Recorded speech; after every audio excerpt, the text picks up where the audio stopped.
Copeuch Inversiones, el sitio donde todos pueden invertir, y Universidad Central, 40 años formando personas, presentan Al Pan Pan. En el Mostrador Podcast, debate y conversación para comenzar tu mañana. Al Pan Pan, con Mirna Schindler. Entrevistas con los actores de hoy. El Mostrador, el poder de la independencia.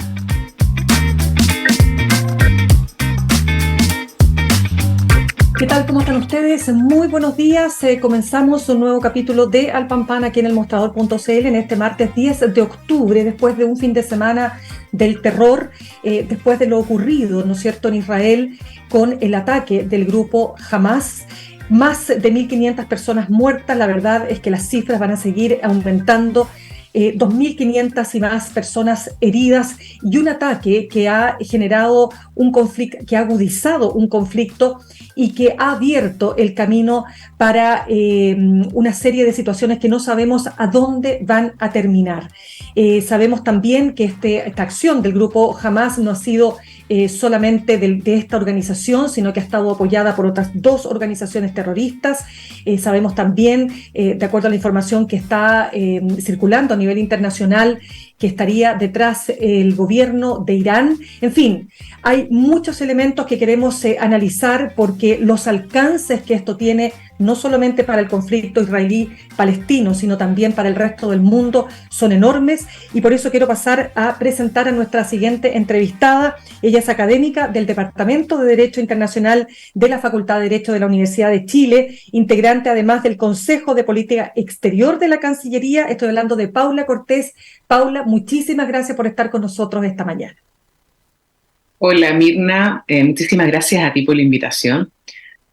Por supuesto, hago presente que estoy acá. Todas las opiniones que emita hoy son, por supuesto, de cargo mío y no de las instituciones con las que colaboro. Perfecto. Así que, dicho esto, te agradezco. Sí, te agradezco el punto para dejarlo súper claro. Y partamos entonces, Paula, ¿te parece? Para que me des, primero que nada, una mirada de lo que ha sido esta ofensiva de Hamas. ¿Cuál es tu diagnóstico? ¿Cómo describes tú lo que ha pasado este fin de semana ahí en la zona de conflicto israelí-palestina? Yo creo que la mejor manera de describirlo, ya lo han dicho muchos medios, es un ataque terrorista de un grupo extremista islámico que es Hamas, que desde el año 2007, Hamas tiene un brazo político y un brazo armado, llega al poder en la Franja de Gaza y entonces, como son unos extremistas islámicos que para ellos el Estado de Israel no debería existir, ellos quieren que se erradique el Estado de Israel. Entonces, como te digo, esto es un ataque terrorista de este grupo que opera dentro de la Franja de Gaza y que tiene el control de la franja. Claro, pero para entender...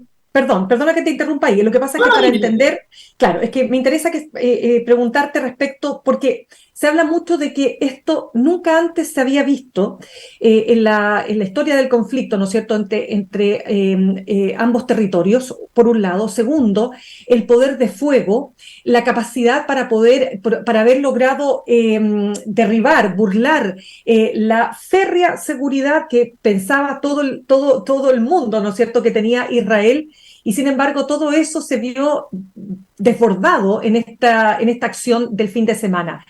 ¿Por qué y cómo se explica entonces el tamaño de la capacidad que tuvo esta organización, insisto, para lograr al menos este primer objetivo que se había impuesto? A ver, sin duda, esto no es algo visto, se dice que es la mayor muerte de judíos después, imagínate, de la Segunda Guerra Mundial, en un solo día, más de 1.000 personas.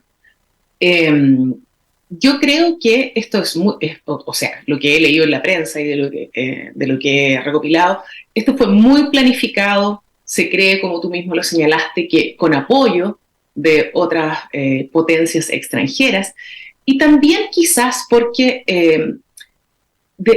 no sé si tú habías visto que en Israel en este momento hay un gobierno que es una coalición de derecha con la extrema derecha. Entonces estuvo recientemente en muchas protestas ciudadanas, criticada también por muchos países las políticas de Netanyahu, que pretendía hacer unas reformas al Poder Judicial, y como para la extrema derecha es muy importante las colonias que tienen en Cisjordania. O sea, hay que entender acá, vamos recién a empezar de la creación del Estado de Israel, pero este viene de mucho más atrás, como se dice, los conflictos entre el pueblo de Israel, digamos, y los árabes propiamente tal. Pero para que no nos vayamos tan atrás, vayamos desde la creación del Estado de Israel. Siempre, imagínate, desde el que se creó en el año 48, hubo una guerra civil ahí cuando Naciones Unidas decide en el Plan de Naciones Unidas que se crea el Estado de Israel, dejando del territorio del mandato protectorado británico que había un 55% para Israel, un 40 y tantos, 44 para lo que es Palestina, lo que nunca fue aceptado por el mundo árabe. Comienza esta guerra civil, Israel muy fuerte predomina, de ahí ya comienzan los refugiados palestinos que se sacan, digamos, del lugar donde vivían muchos. Después tenemos el conflicto del 67, la guerra de los 6 días, donde Israel toma posiciones incluso de los estados vecinos que habían hecho una coalición contra ellos. Entonces, en el fondo, para no irme lo que tú me preguntaste repíteme por favor la pregunta. Claro, la pregunta en definitiva es si o sea, para ir separando las capas que tiene esta acción generada por Hamás. Hamás hoy día, quiero que me ayudes a entender a quién representa, porque estamos viendo una acción despiadada, ¿no es cierto?, con, te insisto, alto poder de fuego, por lo que para muchos analistas internacionales y también acá se ha dicho que es imposible que lo hayan hecho solos. O sea, en ningún caso han logrado, ¿no es cierto?, toda esa capacidad que mostraron el fin de semana, si es que no han tenido el apoyo de otras potencias, digamos, o mejor dicho, de otros países, quiero decir, de la zona del conflicto, quiero decir, ¿no? Entonces me gustaría que me ayudes a entender qué características tiene esta acción y qué representa Hamás hoy día. Hamás, como te digo, es de facto quien está gobernando en Gaza, incluso ellos cometiendo también crímenes contra gente en Gaza, son este grupo terrorista. Entonces, yo creo que esto, como dijimos, tiene una ayuda, tiene una logística, tiene un financiamiento. Y dos cosas, ahora me acuerdo los puntos que te iba a decir. Dale. Yo creo que realmente, con todo este problema interno que había en Israel, se descuidó la frontera sur, por así decirlo. La mayoría de la atención estaba en las colonias de Cisjordania. Entonces, eso puede ser un punto. Y segundo, yo creo que como ya se sabía que habían acercamientos, porque tú sabes que Israel no es reconocido por todos los estados árabes, pero sí por algunos como su vecino Jordania, como Egipto, y estaban muy, muy cerca de lograr un acuerdo con que lo reconociera Arabia Saudita, que es una ronca fuerte, digamos, en el mundo árabe. Entonces yo creo que esto es como una muestra para decir, hey, acá estamos todavía nosotros, tenemos algo que decir. Y no nosotros, como tú mismo dijiste, quizás no ha sido aún confirmado por la inteligencia de Estados Unidos, pero todo apunta que esto tendría financiamiento de Irán. Entonces, está decir, nosotros en el fondo estamos aquí y no es que ahora nosotros todavía no vamos a poder conseguir lo que queremos. Ya, pero pero ¿cuál sería, a ver, el propósito de Hamás, dices tú, es terminar con el Estado de Israel? Por supuesto. ¿Verdad? Okay, pero no solo de Hamás, o sea, aquí sabemos que intervinieron otras fuerzas como el Hezbollah, como la Yihad Islámica. Quiero entender cómo interactúan estas fuerzas en ese propósito. Estas fuerzas, aquí también tenemos metido, por eso es un conflicto multifactorial, la religión también. Eso es un lugar geopolítico muy importante, porque el lugar donde está ubicado estratégicamente tiene también, por supuesto, reservas de agua, donde está, digamos, todo el territorio de lo que es el antiguo protectorado británico de Palestina. Y entonces tenemos en la parte religiosa, es decir, acá están los lugares sagrados también para nosotros, el Islam. Imagínate que incluso un grupo, leía, me parece, que no es Hezbollah, que es, me parece parte del Estado Islámico que está operando en Siria, dijo, si nos dejan pasar, nosotros recuperamos Jerusalén. O sea, estamos, imagínate, en esta lógica de, no sé, me imagino de vuelta casi que en las cruzadas, porque el componente religioso aquí es clave. Esta amistad que existe entonces entre Irán y Hezbollah y entre Hamas es este radicalismo islámico también. Por eso este no reconocimiento, en decir, nosotros somos, por así decirlo, el pueblo de Dios, no ustedes. Y estos son nuestros territorios históricos. En cierta forma, ustedes llegaron acá, ¿no? Aunque nosotros hubiéramos sido parte del Imperio Otomano y hubiéramos sido, porque si tú piensas, si bien es el lugar histórico del pueblo de los judíos, ¿cierto?, del pueblo de Israel, esto, las aliadas, digamos, la vuelta al terreno después del Éxodo, es a fines del siglo XIX, principios del siglo XX. Entonces, el pueblo judío incluso dijo, nosotros tenemos que volver a nuestra tierra, esto podría ser Argentina, podría ser Sudáfrica, no, pero volvamos a nuestro lugar de origen. Pero esto es un territorio que tiene tanta historia, tantas batallas, tantas ocupaciones, también con mucha complicidad de Occidente. Entonces, si no hubiera sido por el tema de el Holocausto, quizás esta confluencia histórica del 48, en decir, por supuesto antes con la Declaración Balfour, con el Plan de Naciones Unidas, quizás no hubiéramos visto esta creación del Estado de Israel. Entonces también tenemos aquí este elemento histórico de decir, bueno, acá entonces se vuelven estos vecinos que ya estaban retornando, habían comprado tierras, pero en un 7%. Y esta intervención de Occidente, post Segunda Guerra Mundial, dice, bueno, entonces acá están, y estas van a ser las fronteras, como ya estaban habiendo roces entre árabes y entre israelitas, lo mejor entonces es que los separemos y hagamos este plan, que por supuesto ahora es pálido. Si tú miras los territorios palestinos ocupados, ni siquiera es la mitad de la solución que se proponía de los dos estados, ¿cierto? Porque Israel también ha tenido políticas colonialistas, o sea, los campamentos que están de colonizadores en Cisjordania, el bloqueo de Gaza misma de más de 16 años.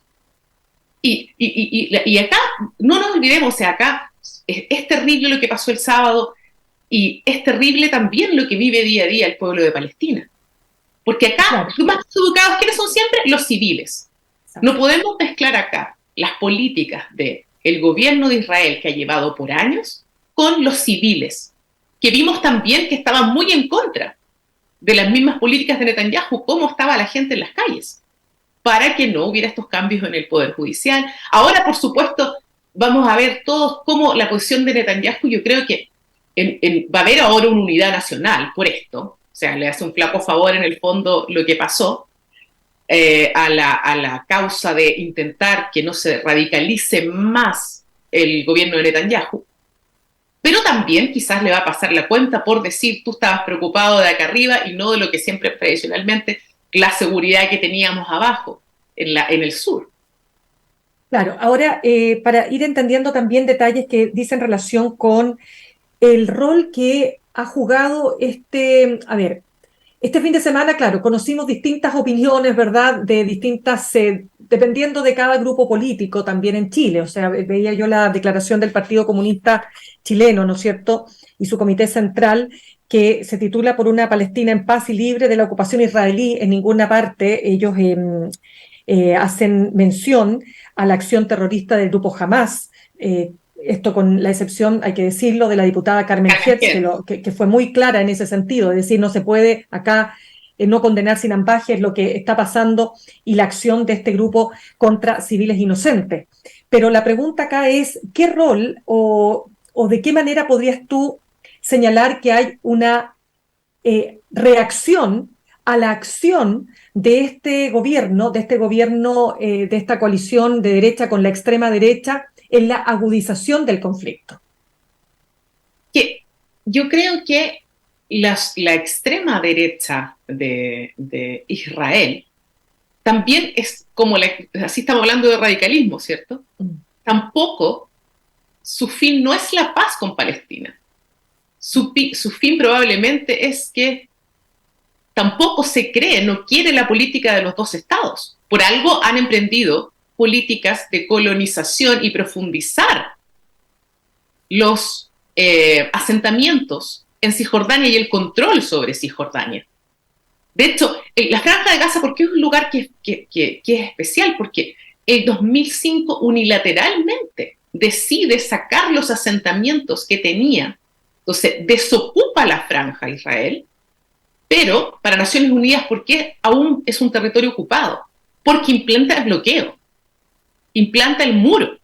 Entonces, aún, y digamos que además esto, porque tú dices, ¿y qué hace esta gente? Cuando me pareció las declaraciones del presidente Netanyahu, del primer ministro, cuando dice, le digo a la gente de Gaza que salga, ¿y para dónde?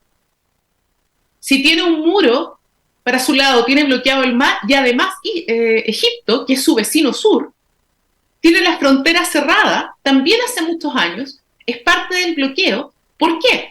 Porque Egipto, que también es un actor importante acá, Egipto se lleva muy mal con Hamas, el al-Sisi, y además no quieren que tenga Irán influencia que hubieran podido pasar por ahí, por la frontera sur. Y también en colaboración, recordemos que en Cisjordania gobierna Al-Fatah, que su representante es Mahmoud Abbas, ¿cierto? Que es el legítimo representante, por así decirlo, de que quiere conseguir la paz de manera sin el uso de la fuerza, ¿cierto? Y entonces, en apoyo a Mahmoud Abbas para debilitar la posición de Hamas, Egipto se une a cerrar la frontera, se une a inundar los túneles. La Franja de Gaza está llena de túneles, donde podrían estar ahora, imagínate, estas personas que están secuestradas. Claro. Entonces, es y ahí tenemos a 2 millones de personas. Mire, para que tengamos más perspectiva, 2 millones de personas hacinadas en 365 kilómetros cuadrados. Y trataba de imaginarme cuántos 365 kilómetros cuadrados. La comuna de Lo Barnechea, por ejemplo, tiene 1024 kilómetros cuadrados. O sea, Lo Barnechea es más de 3 veces la Franja de Gaza. este lugar en que hay 2 millones de personas que están con un bloqueo, con una pobreza extrema, también ellos siendo presa de este fundamentalismo de Hamas.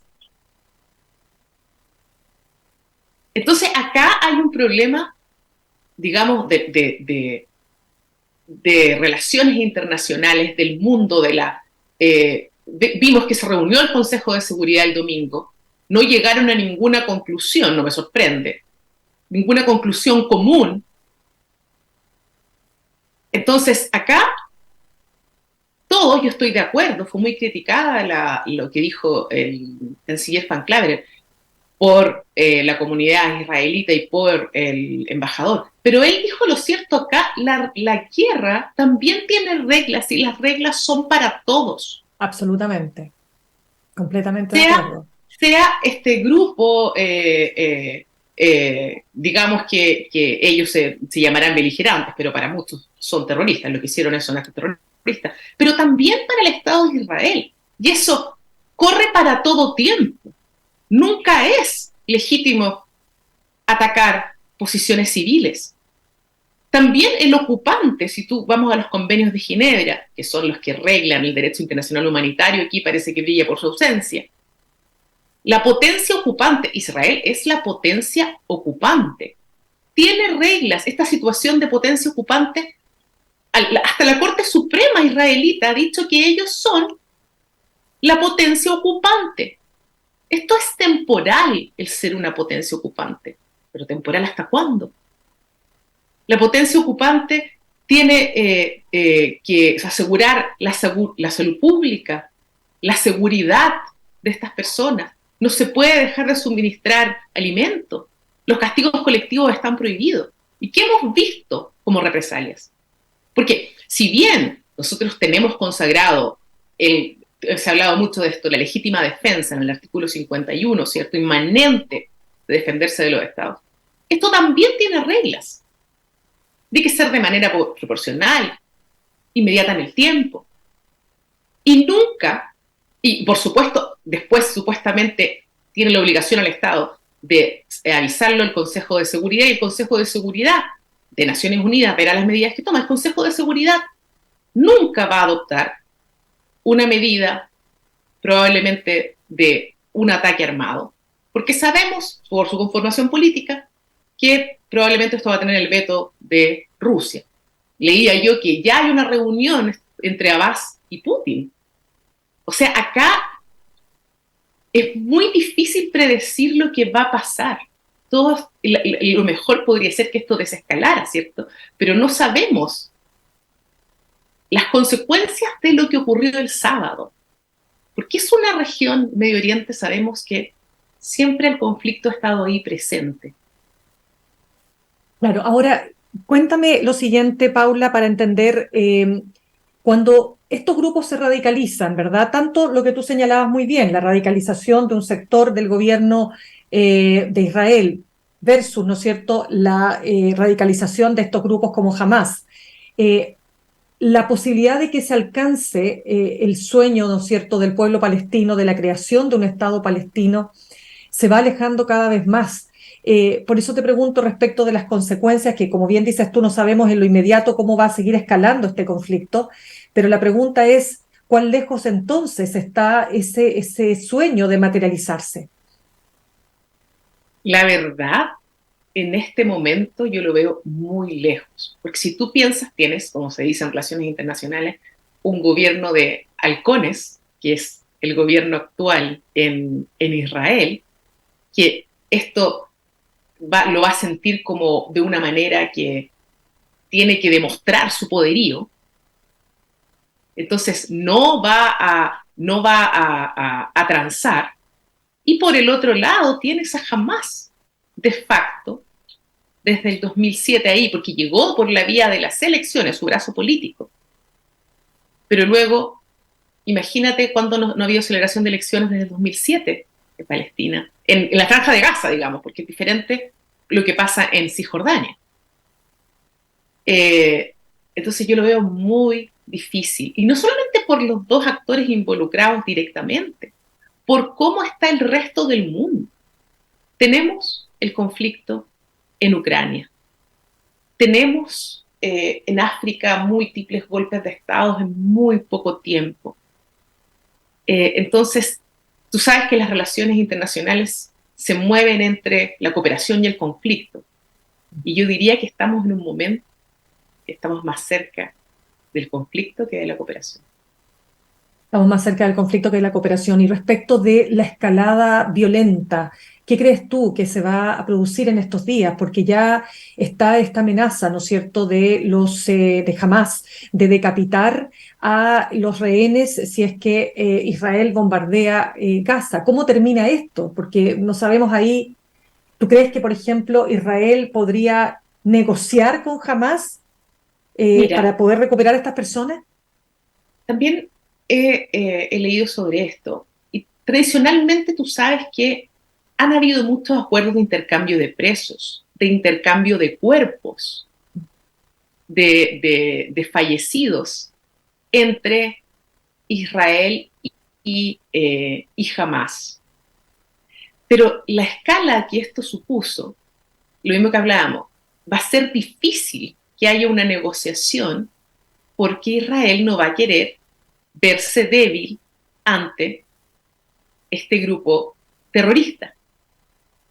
Entonces, lo que probablemente veamos, como dijimos, en total violación al derecho internacional y al derecho internacional humanitario en específico, va a ser a Israel demostrando su poderío militar, y que los más perjudicados van a ser la gente que vive en Gaza, que ya estaba en una situación muy precaria, Extrema, extrema además. y probablemente la gente secuestrada. Como dijimos nuevamente, los civiles, no importando si son israelitas o palestinos, van a pagar las consecuencias de esta falta de diálogo, de esta, en el fondo, increíble como aún estamos un poco pegados en esto de los nacionalismos, de los extremismos. Estamos en un momento muy complejo, Mirna.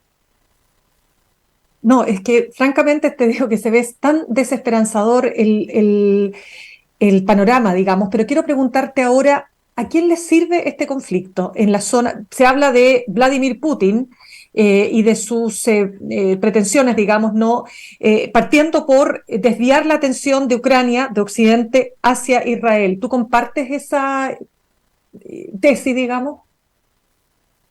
Yo creo que sí. Yo creo que siempre es como se dice esto a río revuelto. Claro, ganancia de pescado. Entonces, en el fondo, si los ojos del mundo giran hacia el conflicto de Israel y Palestina, hay menos atención al conflicto, porque los recursos siempre son limitados, ¿cierto? Las potencias que están apoyando a Ucrania, tuviste que incluso un gobierno a punto del default por los problemas internos de Estados Unidos entre los demócratas y los republicanos, aprobó una partida extraordinaria de $8.000 millones para mostrar en el fondo lo que tú dices, ¿para qué Estados Unidos manda Claro. Un portaaviones? También para decir, hey, no están solos, ¿cierto? Porque si por el norte queda desprotegido Israel, acuérdate que Hezbollah, lo hablamos recién, ¿cierto? Ya hubo escaramuzas ayer, hubo 6 milicianos fallecidos de Hezbollah, que es un grupo terrorista extremista en el Líbano. Ya hubo algunas escaramuzas en el norte, 5 soldados israelíes heridos. Piensa que esto es como polvorín. Imagínate que arriba está Siria. Está también los conflictos que pueden haber con Yemen. Entonces, esto es muy, muy complejo. Y no vemos tampoco líderes que puedan sacar a esto, porque tú ves Biden, que está muy debilitado, muy mayor, con muchos problemas internos. La Unión Europea, que está desbordada por los conflictos de inmigración. Entonces, es complejo. Paula, yo sé que lo dijiste, pero me gustaría reiterarte, o más bien que si me pudieras reiterar el punto de lo que conversaba, de lo que decías tú respecto de la declaración del canciller Van Claveren, que fue tan criticada, ¿no?, por el embajador de Israel en Chile. Me gustaría saber si acaso cabía otra declaración por parte del canciller, desde tu punto de vista. Es que, mira, Van Claveren es también un profesor de Derecho Internacional y Relaciones Internacionales. O sea, él tiene muy claro cuáles son, por así decirlo, las reglas, en este caso, de los conflictos armados. Y encuentro muy injusto estas críticas porque el origen del canciller también es de una familia judía. O sea, en ningún momento estoy segura que el canciller pensó en querer igualar o debilitar la posición de Israel. Acá lo que él dijo es que las reglas de los conflictos armados las tienen que cumplir todos. No es legítimo, por más que el daño que me hayan infligido, que yo bombardee sin saber dónde están los hospitales, dónde están las escuelas, dónde hay menores de edad. Eso no es parte de una represalia legítima. La prohibición del uso de la fuerza está establecida en la Carta de Naciones Unidas después del año 45 y es muy excepcional la represalia armada. Entonces, para ti, claro, Paula, ¿y para ti se demoró mucho el presidente Gabriel Boric en hacer una declaración? Yo creo que depende cómo lo mires. Porque el presidente es quien conduce, según nuestra Constitución, ¿cierto?, las relaciones internacionales. Tú podrías decir, bueno, no todo lo tiene que hacer el presidente, ¿cierto? Y salió rápidamente un comunicado de la Cancillería, salió a hablar el canciller. Pero te puede quedar la suspicacia de decir, oye, pero un presidente que en realidad es tuitero, ahora en X, ¿cierto? En el fondo, tú dices, si fuera alguien que no tuitea tanto, diría, pero no, él en general no se comunica por este medio, ¿cierto? No, pero si lo hace siempre y tú ves que el resto, los demás lo hacen, ese podría ser un silencio incómodo, ¿cierto? Ujú. Entonces, desde ese punto de vista, uno podría decir sí, se demoró 2 días en decir y en condenar estos ataques terroristas. Pero podría ser también que alguien dijera, bueno, era un fin de semana, estaba ya la Cancillería operando, estaba el canciller también gestionando. Yo creo que eso también fue muy este vuelo humanitario para los chilenos que están allá, la mayoría turistas o viviendo en Israel o Palestina, que lo tienen mucho más difícil además la gente de Palestina que las que viven en Israel, porque entrevistaban ayer a un señor que vivía en Cisjordania, de hecho. Dice, lo primero que hizo con el control que tiene de ese territorio Israel fue cerrar el puente que tenemos con Jordania para salir.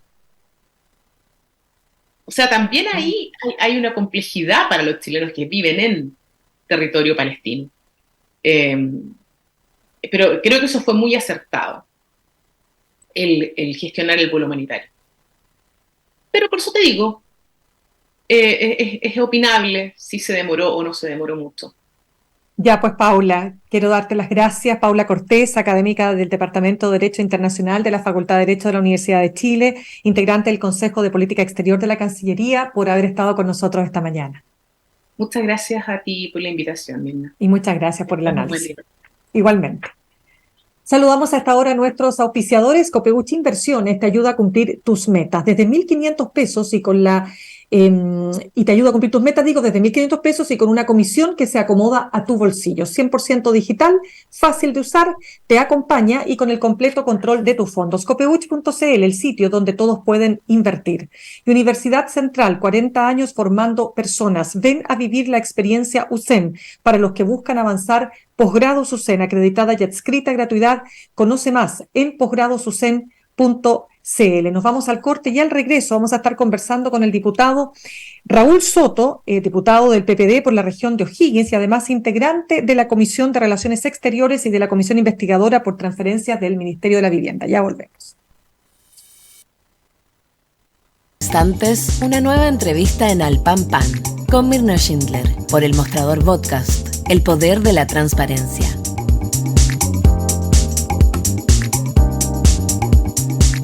Con Copeuch Inversiones alcancé la meta del pie para mi departamento y no soy experta en inversiones.